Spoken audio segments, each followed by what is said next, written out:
Have you ever felt confused about the different types of English questions, how to make them, how to use them? If so, you're not alone. Many English learners struggle with this. And in this video, I'm going to teach you how to make two very common types of English questions: yes/no questions and WH questions. And once you know them, you will not forget, because it's actually not that difficult. If you have any questions as we go, leave those in the comments. If you enjoy the video, if you get a lot out of it, don't forget to hit the like button and subscribe. And now let's get into it.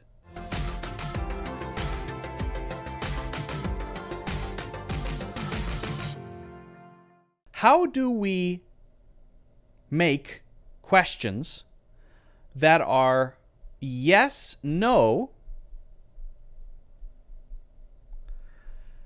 compared to, or let's say versus, and we often just call these WH questions. And what do I mean by WH questions? Well, who and which and what. Well, I did two H's. What's wrong with me? Okay, so now yes/no questions would be what? Can, did, are, will. Those would be yes/no questions. So the question is not just what's the difference between these, but how do we make them? Or grammatically, how do we make them? And that's what we're going to spend a little bit of time on now. Because while it is simple, getting confused about how to do this is, I think, quite reasonable. It's pretty reasonable, okay? So let's start with yes/no questions. Yes/no questions. Questions that ask for a yes/no answer. The answer to yes/no questions can be either yes or no. Okay? Now, these can start with all kinds of different words. And we need to know what kind of word it is. I shouldn't say all kinds of different words. Many different words, but not all kinds of different words. One kind of word, but different words. That's confusing. Let me... That was perhaps the worst explanation I've ever given of anything. That might be my absolute most confusing statement I've ever made as an English teacher. Okay, forgive me. All right. So let's look at a couple of examples and then see if we can pick out the pattern. That is a good way to begin. So let's do simple ones. Can we go now? Can we go now? Okay, how about are you going? Let's just change the verb here. I want to use a different verb for this one, because I think that can be helpful, just to make it clear that that's not necessarily part of the structure. Okay. Are you coming to the meeting? Okay. So what is the answer to can we go now?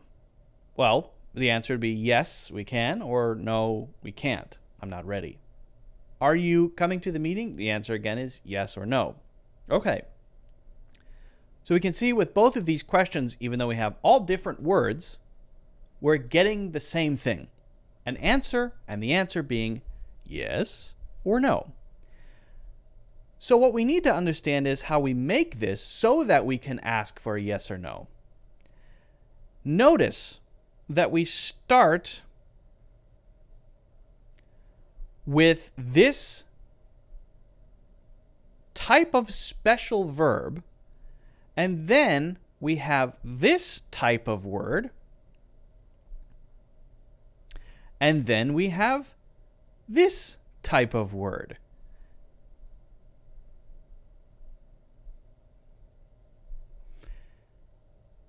This is the same for all of these. The basic structure is this type of word followed by this type of word followed by this type of word. Now, this type of word is called an auxiliary verb. The first one is called an auxiliary verb. And this type of verb is a helping verb. That means it is a verb, but it is not the main verb of the sentence, right? This type of question uses an auxiliary verb at the beginning, right at the beginning. And there are a lot of different auxiliary verbs. We won't go through all of them. Are, is, can, could, shall, should, right? Did, do, have, has, all of these and more are auxiliary verbs. And they help you make the question. They help you say the main verb that you want to say in the sentence, in the question.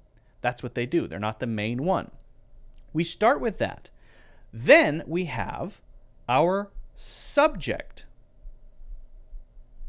Now, the subject is what the sentence is about, right?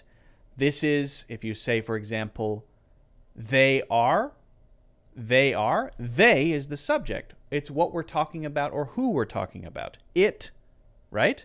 It is what I'm talking about. Bananas. They are what I'm talking about, right? So that's the subject. And then we have the main verb. Now, this could be in different tenses. For example, are you coming? Well, this is the continuous, right? Can we go? That's the simple. So different tenses, but we want to then use the main verb. Now, we're not going to talk about what comes after because really the important thing for this is this order. So this is how you make a yes-no question. And there are so many different ways that you can do it, but this is the basic structure, okay? Now, the interesting thing to note is that often when you want to then answer the question, you could just flip the auxiliary verb and the subject. So if you wanted to answer this yes-no question, you could say, yes, we can go now. And are you coming to the meeting? Then you could say, now this is, we have to change it because it's you. So you're talking to me, so I have to say are. I have to say I, right? We have to change this because it's I. But it's the same thing. We're flipping it around. Yes, I am coming to the meeting. Now, if it's are they, then we don't need to change it because you're talking to me about they, right? About them. And so we don't need to change it there, right? Are they coming to the meeting? Yes, they are. Yes, they are, right? So all you're doing is flipping it. Now, one interesting thing there is if it's a negative, then you have to add not, right? So for this one would be no, I'm not. I am not. I'm not, right? You'd have to add that. They aren't. You'd have to make it negative. But other than that, it's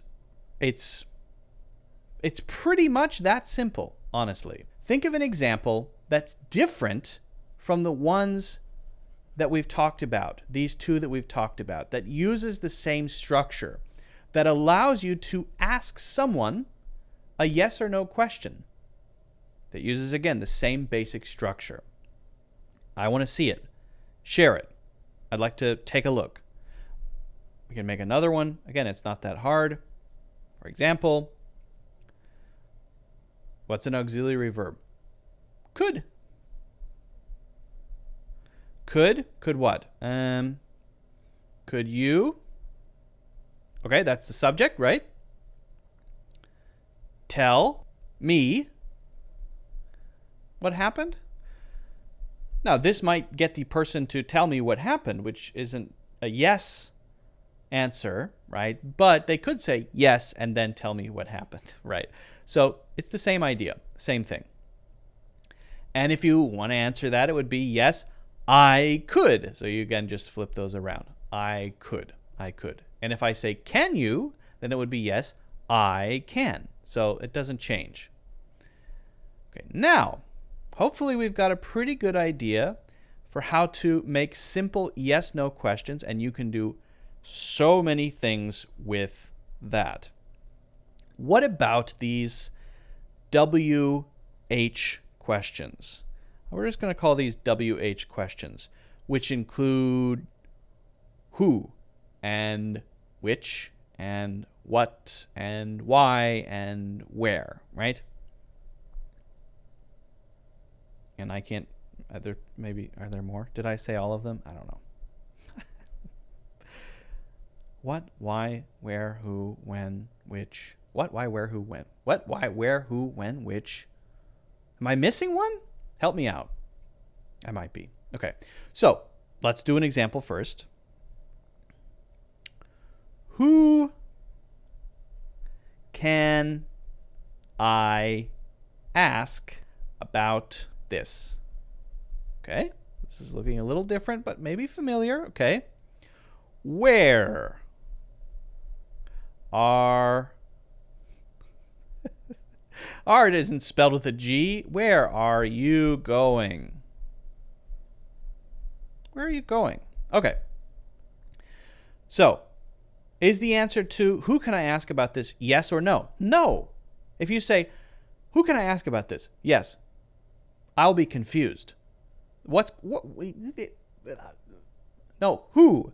Yes. No, who? So the answer to this should be a person. Denise? Jimmy? Who? It should be a person. I want to know the person. Where are you going? Yes. No, that doesn't make sense. Where are you going? To the supermarket? To work? To Germany? Where?